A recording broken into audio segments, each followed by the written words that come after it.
Hello and welcome to Bigfoot Odyssey. Hope everybody's doing all right out there tonight. And it is Wednesday Encounters. And we do have an encounter, not even though we haven't got a guest, but we've got the man who is more than likely to have an encounter after the last week, his trip out with Kerry. Of course, joining me is Mark Zaski. How you doing, Mark? Good. How about you, Danielle? Doing fine, thank you very much. I noticed you did a couple of lives last week with Kerry.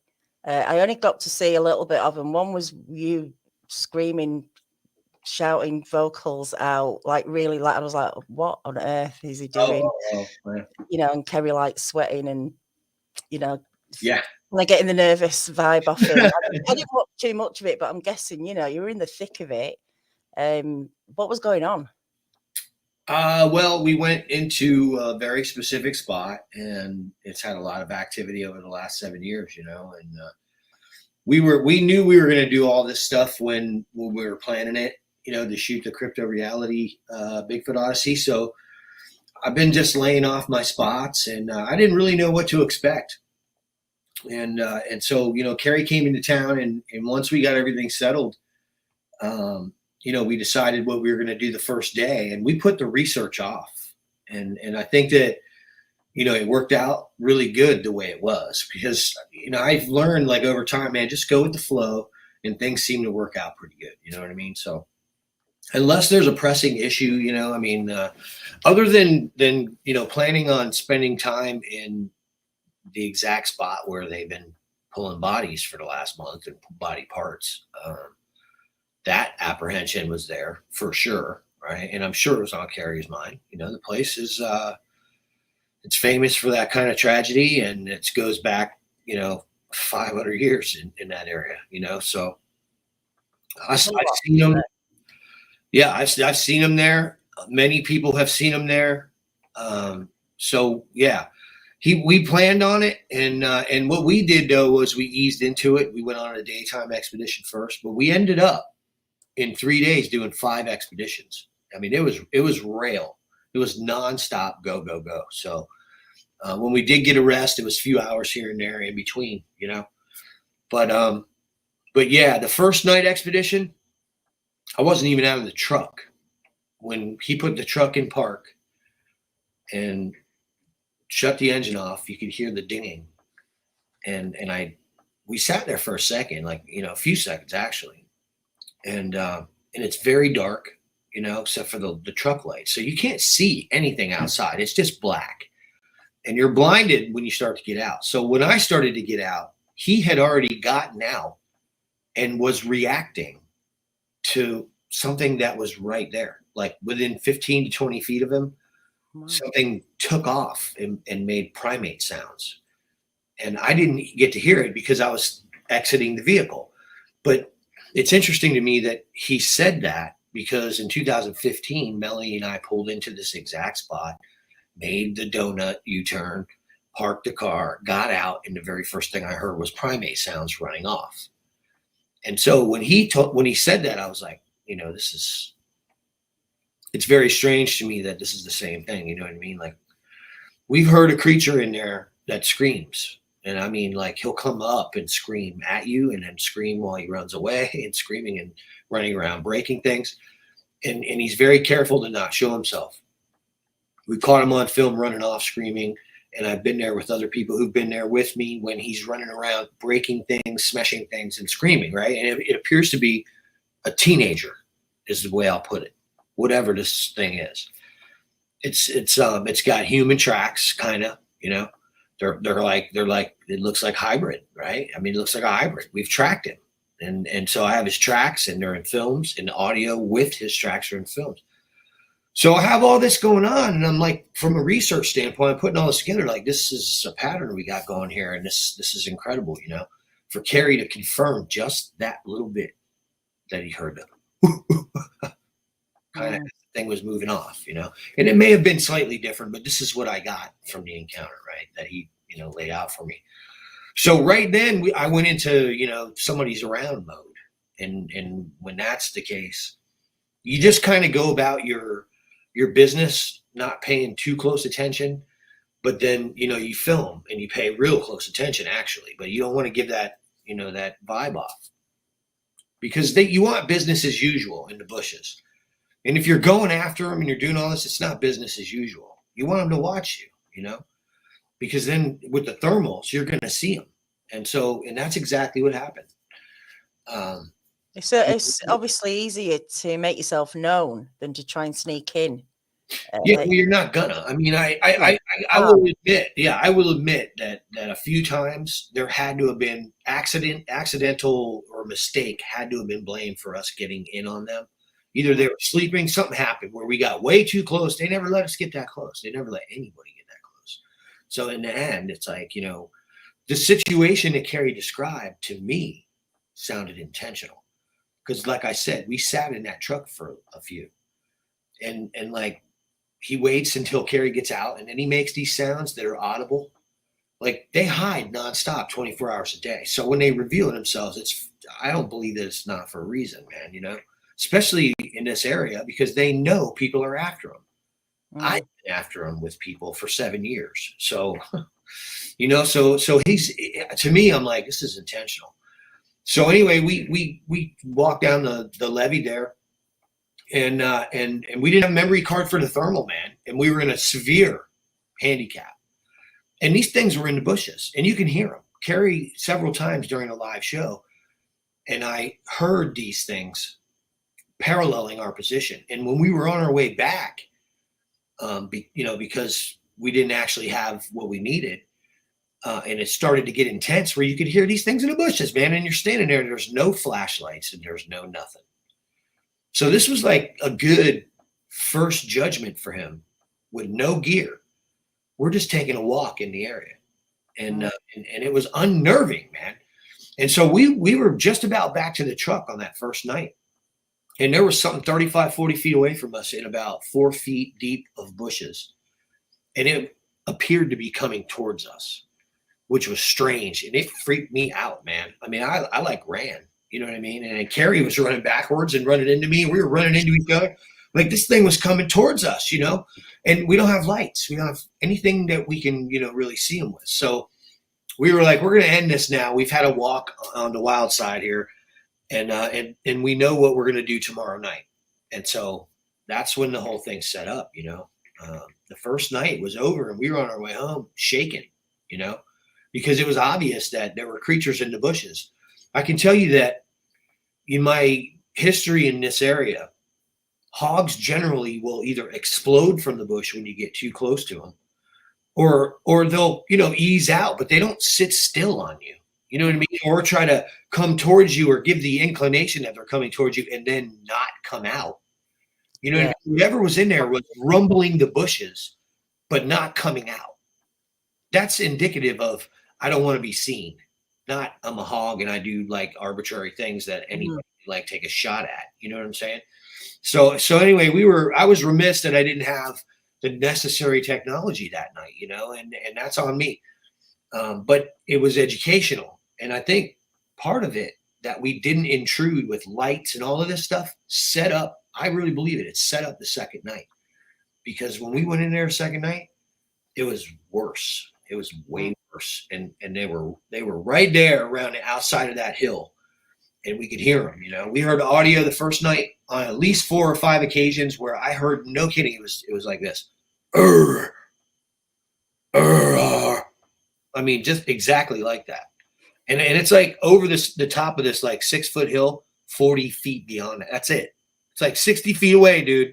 And this thing is like mouthing caveman sounds. And we're both looking at each other hearing this. And it was during the live, the part of it that we are hell-bent on working on is being able to bring you with us. We want to do that. And I think that being able to provide high quality audio in a live situation like this in the areas that I work is going to be incredible for the listener and the viewer. And so right now we're working on that. We're waiting on certain things to happen so that we can get the technology that we can take you live, and we're literally going to be able to shoot live with thermal coming through the thermal right through, is our goal. The tech says we can do it. We're going to try to do it.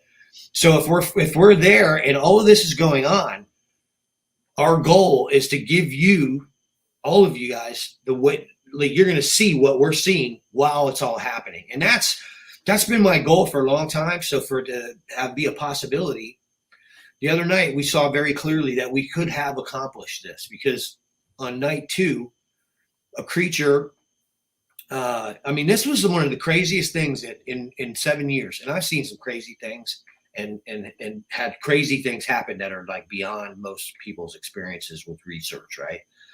What I'm saying is, from my perspective, we got lured off from the truck and a larger individual molested the vehicle.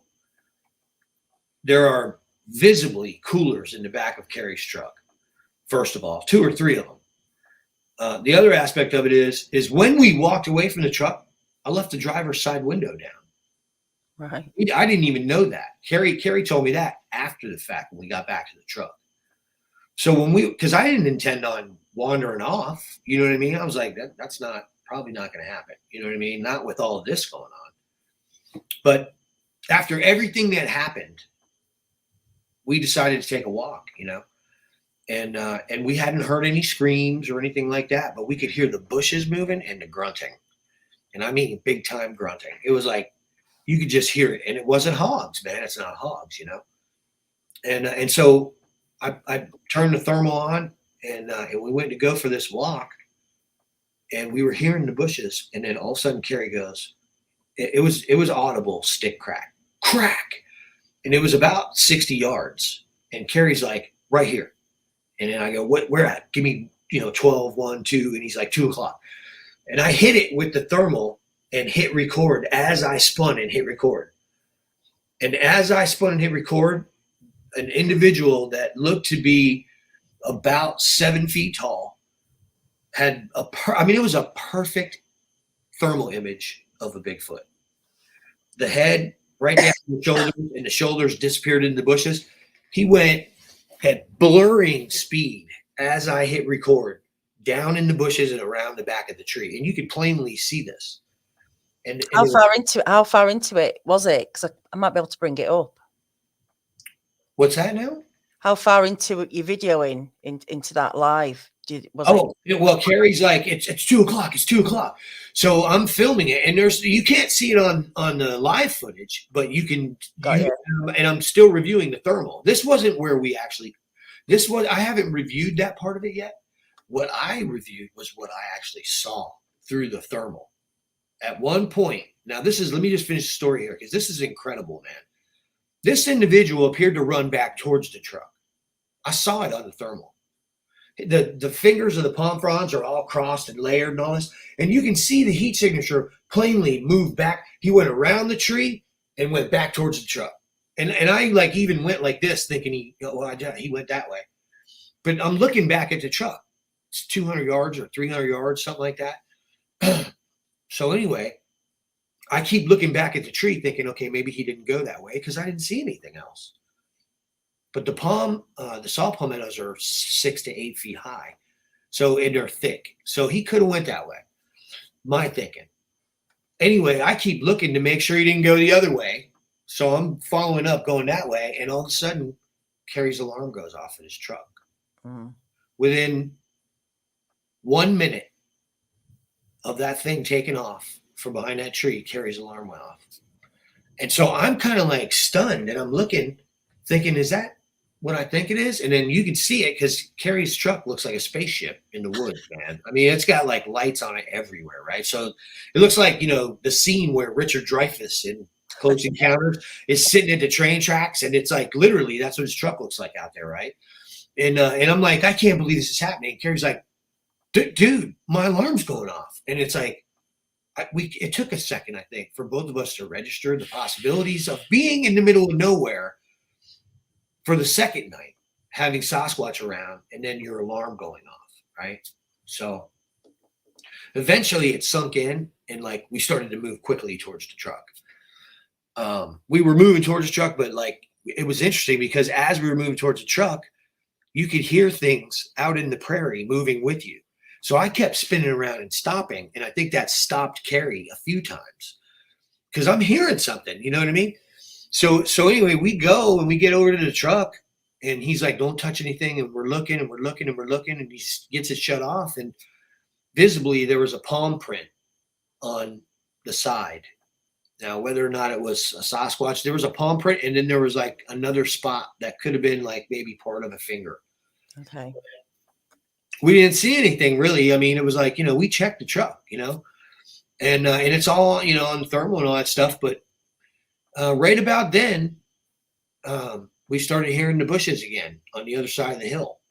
So I immediately drew my attention over there. And so Carrie was still at the truck on the live feed, talking about what was going on with the alarm.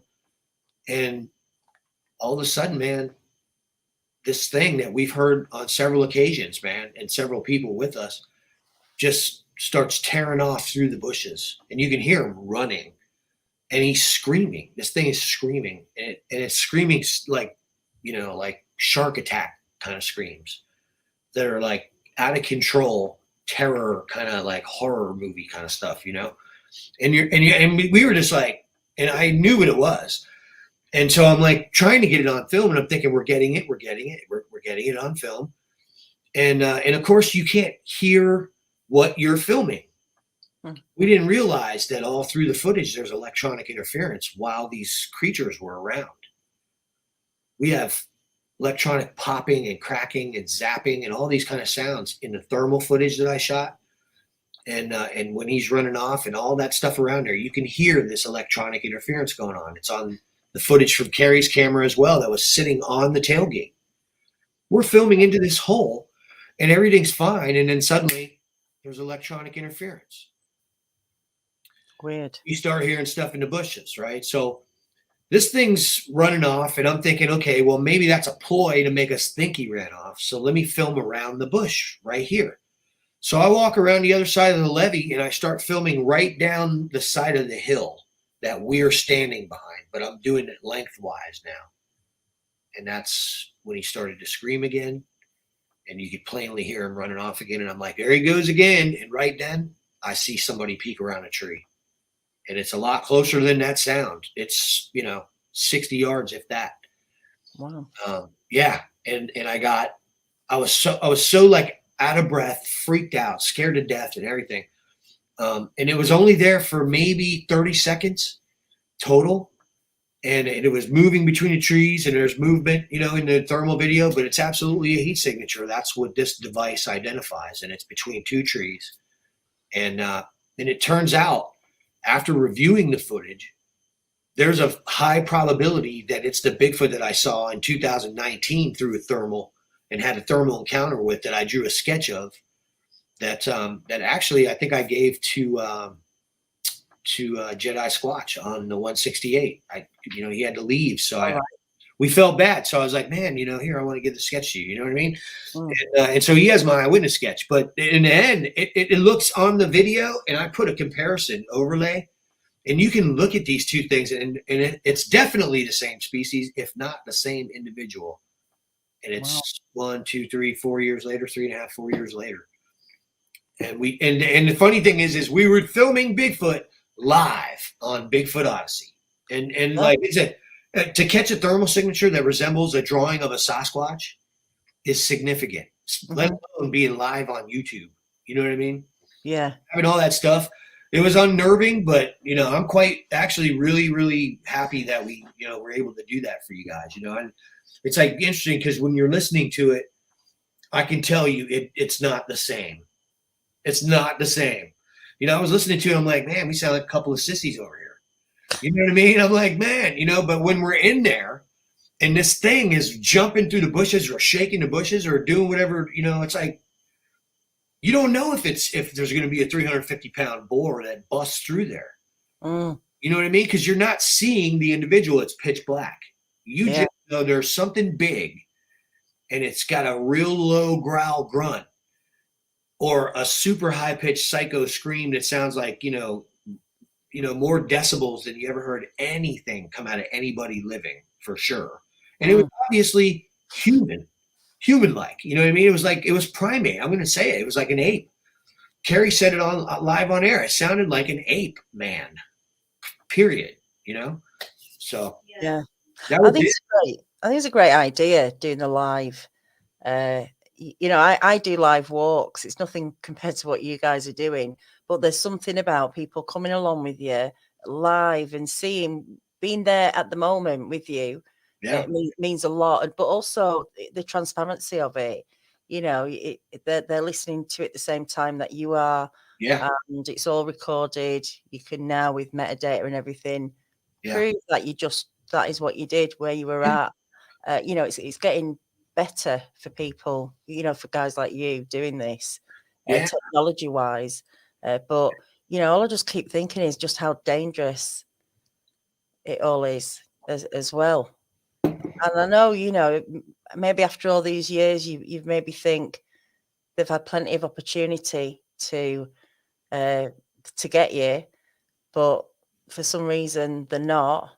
But still, they're trying to frighten the out of you. Yeah. They don't want you there. I mean, I Yeah. don't know, I Well, just I feel mean, like, you know, it's just a really there, dangerous thing. there's a high probability from what we've seen in our work, and as many times as we've been in situations in the forest, in the jungle, in the woods, in the swamp, wherever, down here, close proximity, there's a high probability that they're like us in that individual personalities and individual trauma past has a strong bearing on personality. And so in looking at the individual that continues to have a very poor emotional control. He has a lack of emotional discipline. This guy has an emotional problem. There's no doubt about it.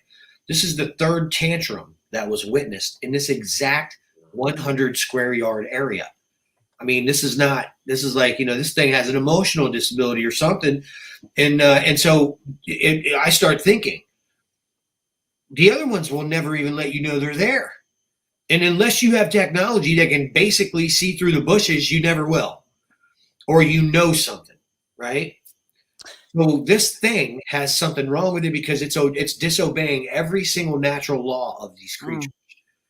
And so what happens when something like that gets 12 feet tall, 1,450 pounds, and hungry, and you're in the wildlife management area that it lives in, Mm. and you can't even find a deer, and it hasn't eaten in weeks? I'll tell you what I think happens is you end up in Dave's next book. Yeah. It could well be. I mean, Or on the news, yeah. being torn apart and being blamed on gators, and then where the news inexplicably turns on a victim. The news literally turned on the victim at the end, the narrative. Hmm. Well, basically, he got what he deserved. Yeah, it's not good, is it? When It's stuff like that's happening, the truth is not being like shown here, man. You know what I'm saying? Like they're literally turning on victims now, hmm so that they can cover up like what's going on in the exact area that we just did that live. mm, You know what I mean? yeah. Let's just go back to you saying there about them wouldn't even, you know they were there, and they're hiding 24/7. Like you say, that's what what you think, but they could just move away from people. They know you're not going out to live there. They're clever enough to know that you come, you look around, and then you go after a certain amount of time. Why don't they just back off? Why don't they just go to another area, let you find nothing? Why do they show themselves to people if they want to hide? I mean, I'm not trying to Some argue the interesting point, questions. but there's a reason why they're making themselves known to people.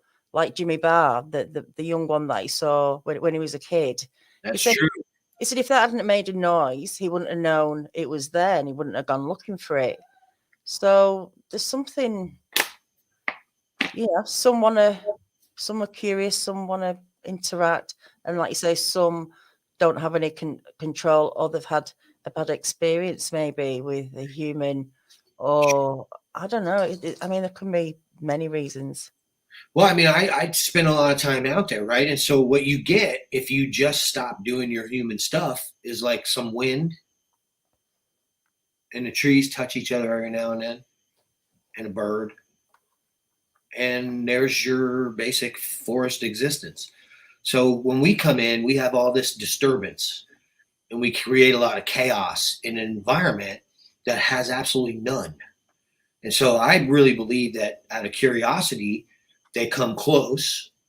And if they're smart enough to understand that if there's something there they can use and we're not paying attention and it's within grabbing reach and they can get to it, they're just going to get it. You know what I mean? Mm. Just looking at the situations that we have basically been through in the field, both camping and all these places, and this place also, they appear to be toying with us.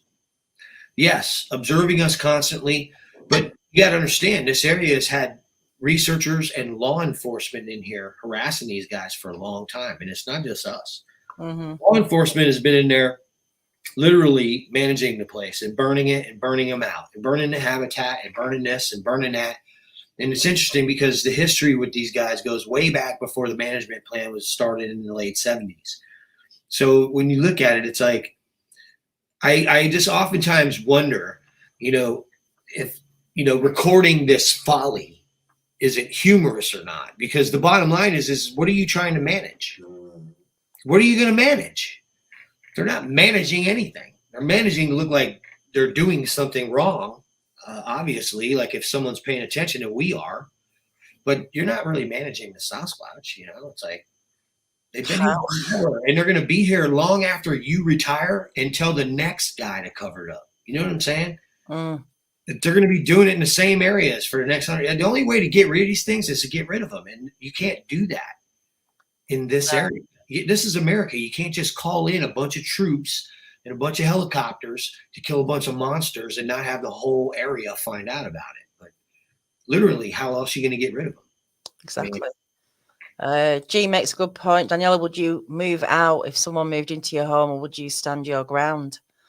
Well, and I get what you're saying, but they have, though, they don't have to move far, do they? Just like to the next tree or two and just let you do what you need to do. I don't know. Deers would do it, wouldn't they? Just move on, and hogs, like you say, just get out of the way. I don't know. I feel like where we were on the live feed, they're annoyed. And I feel like because of that annoyance, they've been paying real close attention to what's been going on and are learning that they can capitalize on certain aspects of what we bring into their environment. I think we were led away from that truck. I think that truck was being robbed, looted, whatever you want to call it. In the end, the alarm went off and he tried to do it again. We were when that thing ran off, we'd already given chase to it once. I think it ran off again in the opposite direction, and I just happened to be filming with a thermal and caught the burglar. I caught the car thief. It wasn't the one running off. There was one standing by a tree peeking. And I think that thing was waiting for us to leave. And that's what the game is. Get them away from the parking lot, get them away from the cars so that the adults can come in and see if there's anything in the coolers. Mm-hmm. It's happened it's like you're looking at this and it's like in the same night, we had literally 2 different times. And another time, really technically a third time, I was being led away by sounds because I'm following. So it's almost like they understand, like if I make enough noise over here, he'll come investigate it. Mm-hmm. And like, that's a dangerous situation. Kerry noted that. He goes, dude, you're being led away over there, because he heard the sounds too. You know what I mean? And the last thing we want to do is get separated in this environment. You don't want that. No. Do you think it's enough, just 2 of you? Do you think you need not too many, but maybe a couple more people with you just to... I don't have any problem going on expeditions with like lots of people, but there's something very special about having just a pair of people there. Yeah. And it's a little more intimate in the situation with the creatures. I think they feel more confident. I think a crowd obviously irritates them. We've seen what happened during 168, which, by the way, I have an opportunity to review some of that footage and hopefully, help out with some of that footage being turned into a film. So we're going to look, and I'm going to start taking a look at some of it, and Kerry and I are going to try to work together on this and try to iron out if there is a second film. What I understand from looking at it now is a lot of the footage is like, unusable. Okay. And so what I've seen, but that doesn't mean it all is. And I know that a lot of people worked hard on that, and Kerry and I just wanted to reassure everybody that we're doing our best on that, man. now that I have this, the drives with all this stuff, I'm going to start looking, and we're going to start trying to iron that out. You know what I mean? So it's good. It's a good thing. But yeah, in this particular situation, I feel like the Sasquatch have been annoyed, and they're just gonna. This is actually, from a research standpoint, it's a gold mine. But yes, it does make the situation, I believe, more dangerous, which is why we're not going in the way we would. Had we not had the incidents that we had on the first night, my intention was to go over the hill, because that's what we do. We go over the hill. We go over the hill. We go down the levee. We research in the environment, you know. But when you get out of the truck and there's a primate running off, making primate sounds, there's no need. Let's capitalize on this opportunity is what we did. And so we went live, and I think we did the right thing, because when we started to pay attention, we eventually ironed out what was going on, you know. Caught him on film doing it, you know, so. Which the footage is cool, and you're going to get to see it, so. That's great. Are you carrying any other audio recorders and stuff like that on you as you're doing it? Are you just Kerry's on the phone and you're with your thermal? Yeah, I'm with my thermal. Kerry's on the phone. I had the unfortunate issue of wanting to have that, you know, 43 things on me. And in the first year, I think I actually literally had broken ribs for 7 months, because when you're in these environments, you need to be able to slip through these areas as easily as they do in order to at least keep up to where you can get some footage of them leaving. You know what I mean? And so when I was like on the go doing, you know, in combat mode, so to speak, and we're on the trail and we're trying to shoot something, I kept getting hung up and broken down and all this stuff. So I don't carry anything but the single camera I'm using, unless I understand that there's a tendency for batteries to go out, in which case I carry a backup camera in my pocket. Typically it's small and doesn't look like a camera. Okay. Yeah. You need some sort of backup, don't you? You just don't know. Yeah. I thought for sure we were going to lose. Kerry did lose battery. Kerry lost battery. I don't know if it was there. Yes, it was there. Kerry lost battery, put 148 minutes on it, stuck it in there. And then within 5 minutes was like, man, I only got 16 minutes on this battery. Let me change it. While he changes the battery was when it took off from the area and started screaming. So when he put the battery back in, he set the camera down, thought it was recording. We didn't get that on the recorder. What we got was the electronic interference. Now on the thermal, you can hear him in the distance, but the electronic interference is so prevalent that you can't even, it's like ruins the audio. So we had a lot of stuff going on. Literally, we had the battery phenomenon happening, the electronic interference with the cameras, and at least 2 Sasquatch in the area right there within 60 feet of us. You know what I mean?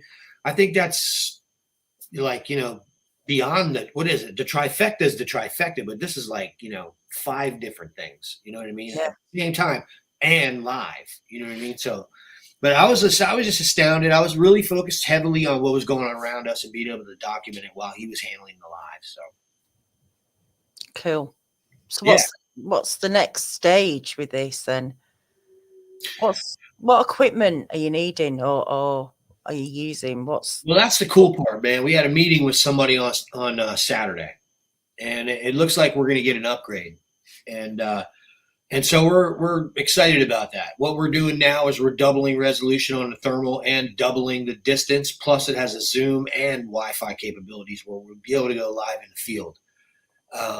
It's an awesome thermal. We're also upgrading the footage that we're going to be showing people. We're going from 30 and 60 frames per second to 120 frames per second. So the Bigfoot footage you see will be shot in 120 frames per second for 3 times the resolution you typically get from crypto reality films in the Bigfoot you see. The other stuff that we're doing involves the upgrading in the background.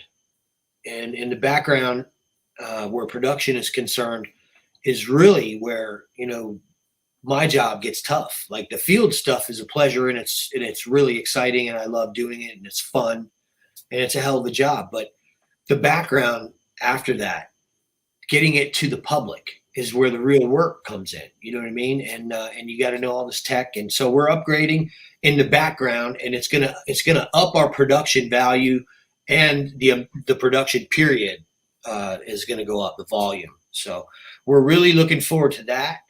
And then the expeditions begin with Impossible. You know, Brad, me, and Carrie, we're going to be taking it on private property, and so the management harassment, I think, is going to stop. Right? Mm-hmm. There's a chance we're gonna shake some of those devices, whatever it is that's making our cameras go bad, and the footage and the memory cards, all that. So I'm hopeful. You know, from a research standpoint, what we know is what was needed to begin capturing the creatures on film.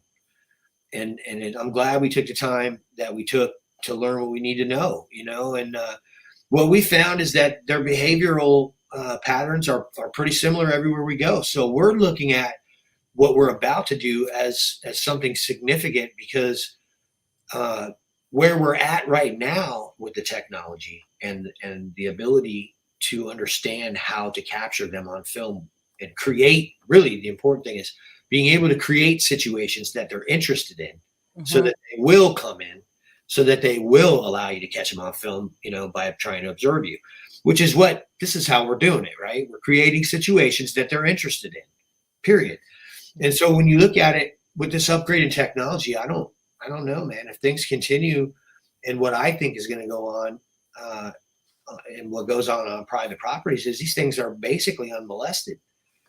They haven't had the negative, you know, kind of stuff with management and the burnouts and all that. And these creatures maybe, you know, behave differently. And I'm looking forward to learning about it, you know. Yeah. Maybe easier to catch them on film is what I'm getting at. It seems to be in these management areas, they're running for their lives, running from fire, running from the man, running from us. But on the property, they may be behaving a little more naturally. And I think we may see a little more, you know, willingness to be out in the open is what I'm getting. Interesting to see, you know, their reaction. I'm really I mean, it could be, you know, like you say, a different environment, no pressure on them, more relaxed, maybe easier to catch out. I don't know. Just let's have a little quick break. Still Crazy Chris, not having a great day. She's always sending out prayers to people who are having a much worse time than her. And I think this time she needs those prayers back. So hope you feel better. Yeah, I'm sure tomorrow's another day, and hopefully it'll be a better day. Yeah, I think it's, you know, it's so, I think we're still a long way off of, you know, even where we're going with this. Yeah. You know, even capturing it, it's like a mountain to climb in a sense. It's not an easy one. And even like if you get, you know, good footage, what's the next stage after that?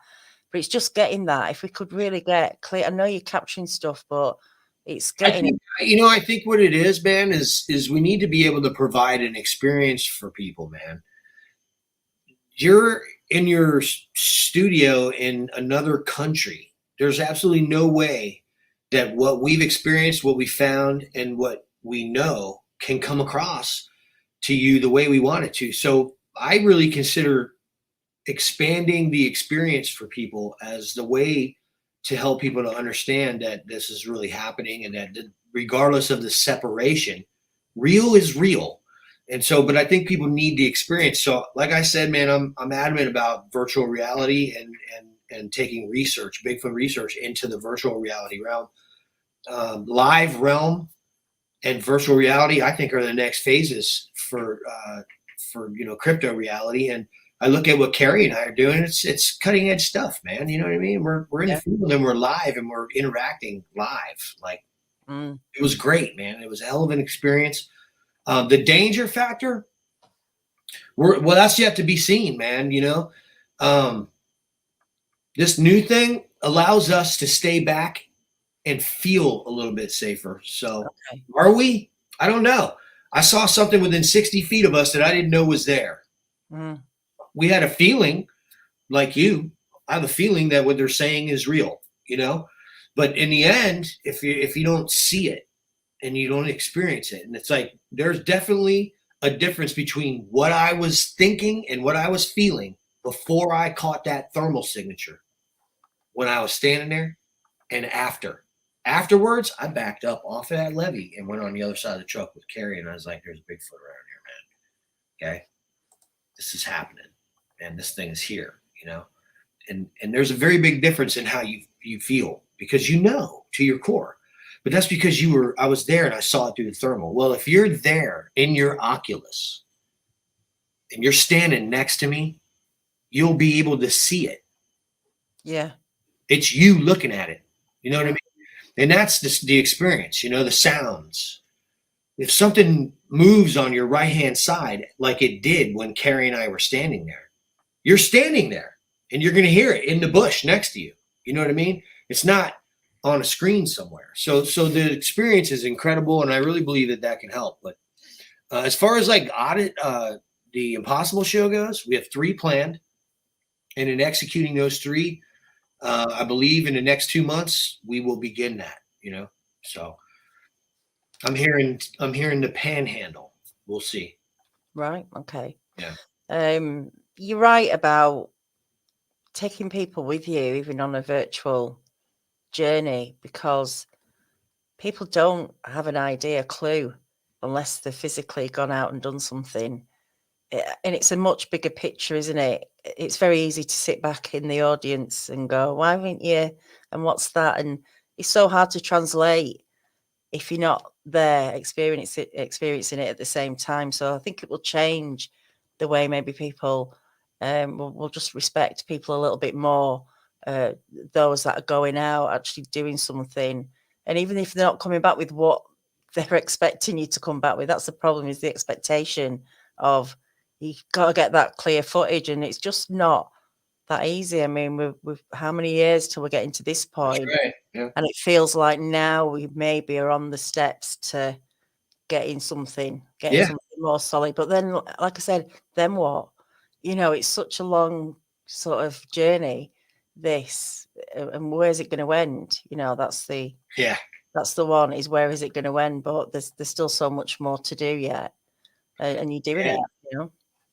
Yeah, I feel the same way, you know, and I also agree with you. I think that people having the experience will help. I was really shocked when I bought the virtual goggles, that what I found was, you know, I have a fear of heights, bad, right? I don't like flying. And so what I did was I used the Oculus in the virtual reality realm to confront that fear. And I started jumping out of helicopters with a wingsuit. And all it took was a few times of jumping out of the chopper. Like, this guy's wearing a virtual reality camera and you're on his back, basically, jumping out of a helicopter in the Swiss Alps or somewhere in a wingsuit. And like, what I found was that the experience initially was absolutely, first of all, I felt like I was going to die, because it's like you're there and literally you're looking up and you're inside the helicopter. You know what I mean? And he jumps out and it's like throw up everywhere, man. You know what I mean? Yeah, it's nuts. And he's, you know, the wingsuit guy's got to stay close to the mountain. Mm-hmm. They do anyway. I don't know why, but and it's just nuts, you know. But in the end, the experience instantly taught me, you know, like, you don't actually have to be there anymore to get it. And that is huge. And this is what's missing in Sasquatch, in the whole subject. You need to be able to be there with me. And so I don't know, you know, Carrie and I are doing something that's different than that, but I really believe that, you know, we're going to be moving in that direction. I have the cameras, and like I said, as soon as it's available, I'm going to move in that direction for sure. With Impossible, I really think we're going to accomplish some impossible things, you know, previously unimagined stuff. You know, what we did the other night was a first. You know, people listening won't get the gravity of what happened, and maybe someday they will. But we were live on a YouTube show. We had Sasquatch all around us, and then we caught one on thermal. Like, we had electronic interference, and the audience heard it. Like, we're telling you these things for months and months and months and months and years and years and years. This is what's happening to us, and you were able to experience it at least a little bit. But just imagine, you know. Oh yeah, definitely. In the future, you know, you'll be able to see. Carrie and I are really working hard on this, and we'll see, man. You know, but I think we're moving in a great direction. You know. Definitely. Look, if anyone's got any questions for Mark, put them up in caps. You might have put some up, but I've possibly missed them. Sorry.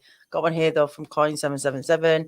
Mark, what thermal did you get? I'm wanting to get one. It's a Thor. It's a Thor. It shoots 640 by 480. It's actually a rifle scope, and it's good size, but it can handle a large memory card, and it's a charge battery situation where you plug the device in, and it can literally film and stay filming for as long as you can change the cards. It's like, a 10-hour, 12-hour battery. So it has Wi-Fi. I think they're great scopes, man. Cool. There was one. Let me see there. Danny Church says, "You all getting any tracks during the day?" Yeah, we get tracks almost every time we go in a field. The quality of the track is what is difficult to find, right? So you get anywhere between 6 and 10 hominoid tracks in the research area almost every time you go, and you're going to find maybe one that you can see the toes in. To find tracks with toes in them, it's like a very rare thing, because most of the substrate out there doesn't take a track to the degree that it will show that. If you hang around areas where toes will be shown, the right substrates, and you document it, you can find a couple tracks a year that are really, really stellar. You know what I mean? But you got to be in the right area. They obviously have to be there, and you have to monitor that particular section of substrate and continue to do it. We get that thing all the time. I get that question all the time. How are you doing this? We're monitoring the area. That's what we do. We figure out, okay, the tracks are going into this area. So for the next 365 days, we'll go there 175 times and monitor that area. And then you start seeing results, you know what I mean? After that, we learn about that way. So you would need to monitor the area for as long as it takes to you to find those tracks. And that's how it's done. Hard work. I mean, as well, I guess there's tracks, could be tracks all over, but like you say, unless you've got the right terrain, you can't. How do you see them? Yeah. It has to be the right kind of. Yeah. Well, I mean, we see, like I said, we see 6 to 10 of them, but it's arbitrary. And it's one of those things where we're trained to auto response. Oh, yeah, well, that could be anything. No, it could be anything with a human shaped foot. But let's also devise that we're in the middle of nowhere. And since all of us are grown men wearing shoes because the ground is going to cut your feet, then the child's track more than likely is a wild person. You know what I mean?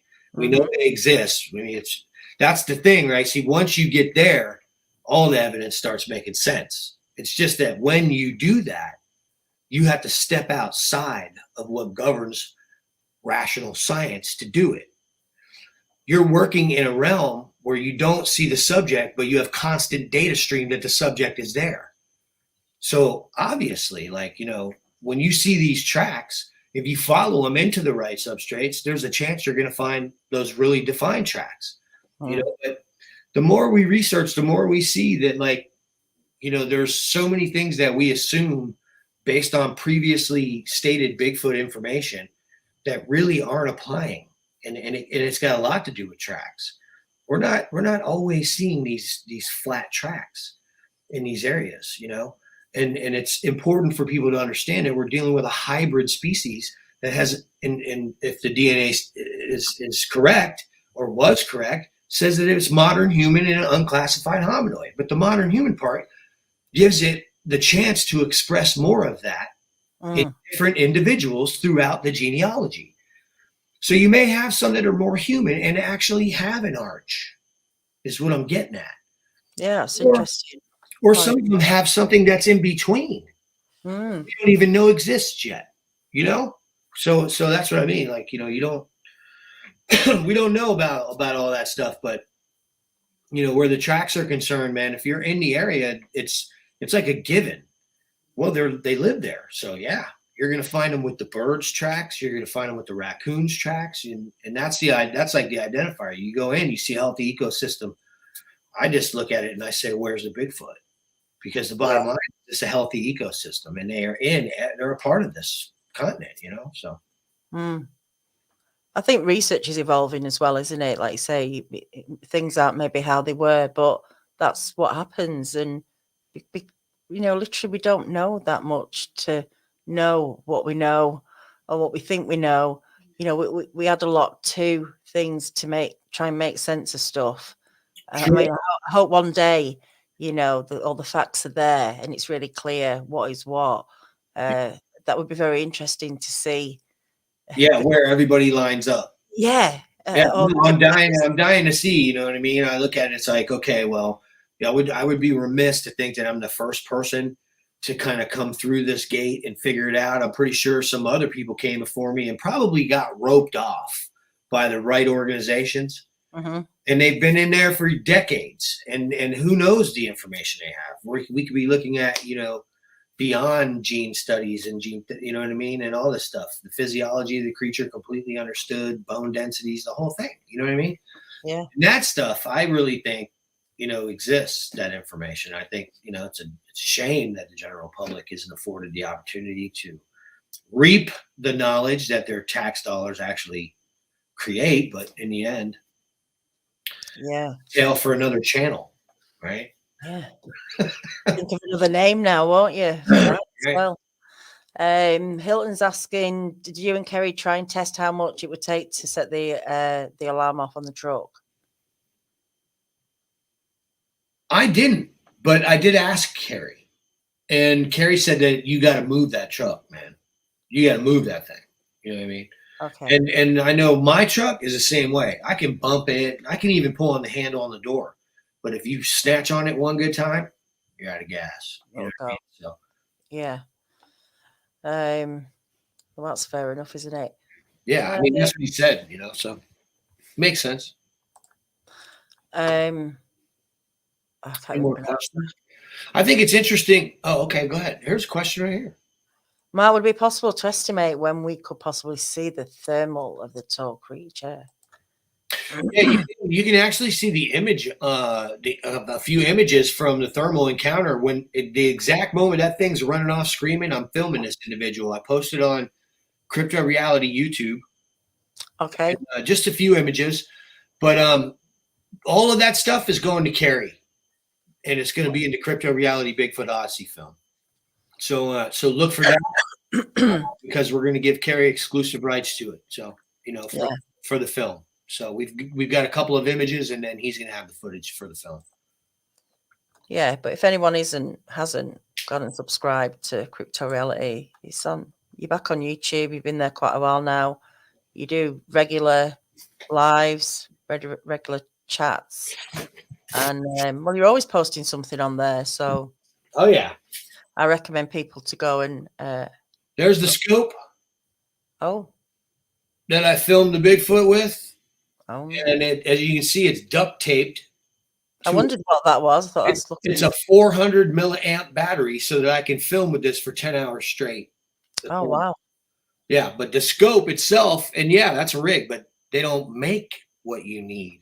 The longer you research, the more you see. Yeah, I can get an 800 millimeter zoom, but the resolution's off. I can get a high resolution camera, but the zoom is off. It's always something. I can get a thermal that can record, but it only records for 5 seconds. So you gotta you always got to be altering your stuff because what's available to the public is definitely for public consumption. Yeah, Rigor Rage, good point. We don't know what we don't know, but we know enough to be clueless. Kind of. We know what we know, or whatever that is. It's a Rumsfeld. There are known knowns and known unknowns. So yeah, you've just done that for Richard. You showed the scope. Yeah. That's the Thor right there. And man, I'm looking for something a little more ergonomic. All right. Oh, Kerry says we were too far away for me to set the alarm off with the fob. I had to get 50 yards closer to stop it. All right. We were just saying, what it takes to set the alarm off. Was it an accident or something like that? No, that crossed my mind too. But I remember he said that, and I was like, man, we just got punked.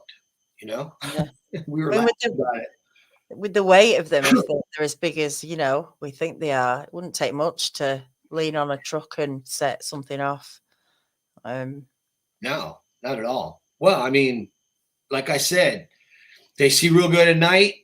And if they came over that hill to get to the truck, they're already real big. But if he was on that hill, he could see right down into Carrie's bed, and there's 2 or 3 coolers in there. And there was some food back there. There was even some old chicken wings from lunch that day in a bag in the back because we were going to throw them in a dumpster. And so you had that chicken wing smell coming from the back. It was like, I found all that out after the fact. I was laughing about it though. But yeah, he had a cooler in the back and everything, man. So I could see why they would want to mess with it, Once you smell them wings, that's it. Anybody. Yeah, they were in for it though, because they were 7-Eleven wings and they didn't sit well with Carrie, so I didn't think they were. I'm like, if he ate those wings, he's out of gas. It's funny. Let me just see if there's any more questions. Any marks on the truck? Yeah, he got a greasy palm print. Did you get anything off that? I mean, what can you get off it? Can you? We were gonna call Dave up in Michigan. Oh yeah. But then it was like 11:30 at night on like a Tuesday or some ridiculous junk. So okay, yeah, we let it go because here's the thing, right? Like this is the cool part. They live there. We've been having these experiences like this for 7 years, so we can always go back. And what Carrie and I did was examine the situation thoroughly and come up with a couple of plans to set the creatures up so that we then try to capture them on film in the middle of an experiment that was planned, Yeah. Sounds like you've got a good plan, and I'm looking forward to the results. You seem to be getting on top of it now with this equipment as well, and connecting with Kerry. You both focused on the same thing. It's just trying to prove. Not prove, it's not about that. It's trying to show, isn't it? I mean, trying to prove. Yeah, we're just trying to educate people, Yeah. I mean, it's not even worth trying to convince people. They have to, do this journey on their own. Because I mean, my God, I put so many, months and hours and years into it.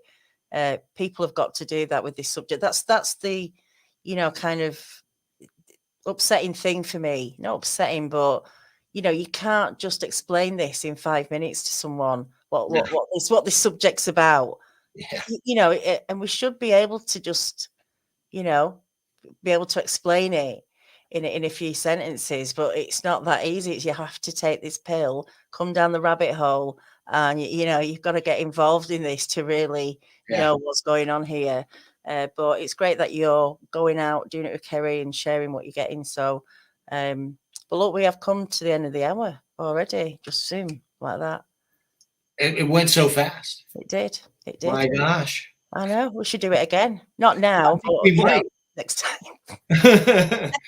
Hopefully we're going to get that same scenario a couple more times and we'll have better evidence next time. Corroboration is what we do, right? We're just corroborating. Continue the corroboration, and eventually, and it's funny because, listen, I talked to somebody who used to work for the FBI, and he told me that at this point with your case and the evidence that you have and the volume of the evidence that you have, visual and all this other stuff, he's like, if you do this right, they'll have to disprove it. And that's really what it's going to come down to. So, yeah. It's definitely just the more kind of, the louder the voice gets. That's right. The more people that jump on board with this, and it could be from anywhere. Yeah. All it takes is the right. But slanting the scale is according to the guy that I talked to, we already have that, but we're going to do it in spades, because in the end, when it becomes so overwhelming, the burden becomes disproving it legally. And in the end, we already have that, but we're going to make it way worse. Yeah. Okay. Well, look, like I said, we've come to the end of the hour. I think there's going to be a show on Friday, the late show with Kerry and Brad. I'm not sure. I'm pretty sure there will be, though. And I'm doing an encounter hub this Saturday. If you want to join, email me before Saturday, if you will. Let me know if you want to come on. It'll probably be around 5 Central, 6 Central, something like that. But get in touch, Daniela, hiddenexistence.com for Saturdays Encounter Hub. Until then, everyone, hope you have a good week, and we'll see you all soon. Thanks, Mark. Yep. Have a great